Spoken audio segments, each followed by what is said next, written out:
Hindi na kailangan. Regine, hindi mo Pag-usapan natin. So sinasabi mo, matulungin din sa iyo. Si Vivian, kaya nababad trip ka ngayon kay Janjan. Opo. Bakit? Paano mo nasabi? Kinukupitan niya si tita. Magkano-kano ba ang mga nakukupit mo, Janjan?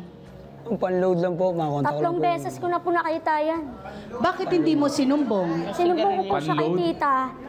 Bago ko po siya isumbong kay tita, ambahan niya po ako, sasaktan niya po ako. Okay, so, Nahilig totoo po ba yung yan? manakit. Ma'am, parang sobra-sobra naman kasi yung sinusumbong niya, ma'am eh. Kasi okay lang po sana kung tama yung sinusumbong niya, pero sablay naman po. Parang gusto niya kasi mangyari, ma'am.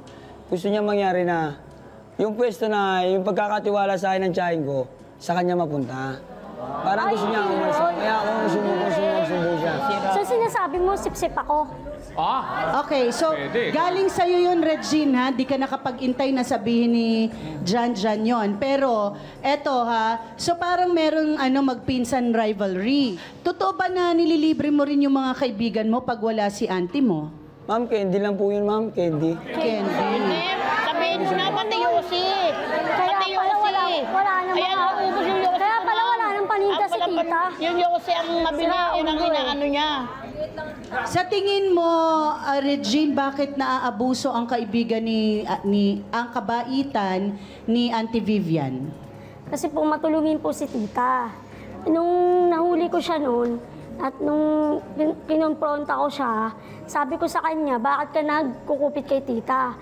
Eh, tinutulungan ka na, may bahay ka na, may libre ka pang pagkain, bakit mo pa kinukupitan? Janjan, tanong yan sa'yo. Bakit? Kailangan mo magpaliwanag kay lagas ka na.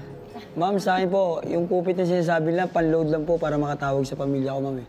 Yung anak ko, makausap ko lang po sa ano. Tsaka yung kupit ko, ma'am eh, 2 beses lang po sa 1 linggo, ma'am eh. Panload. 20-20 lang po. Itatanggi niya yan, itatanggi niya. 20-20 lang po, ma'am. 20-20, bakit hindi mo kayang hingin na lang yon kung nasisira ang iyong pagkatao sa pa-20-20? Bakit di mo na lang hingin kay Ate Vivian yon? Ma'am, kung yung sahod nga po eh, kulang-kulang na po, ma'am eh. Hindi na po sapat eh. Yan pa kaya pagbibigay ng load eh, magbibigay po. Kaya kukupitan mo na dahil ganon. Ate Vivian, ikaw ba ay aware or alam mo ang kalagayan ng pamangkin mo? Opo. So, bakit sa tingin mo na umaabot siya sa pangungupit sa'yo?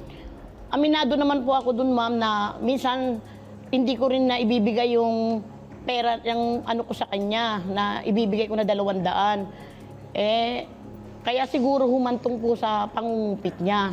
May kasalanan din po ako doon na hindi ko nabibigay yung ano niya, yung para sa kanya.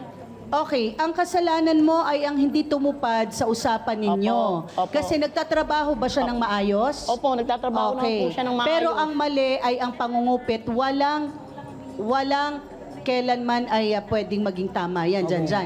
Tanungin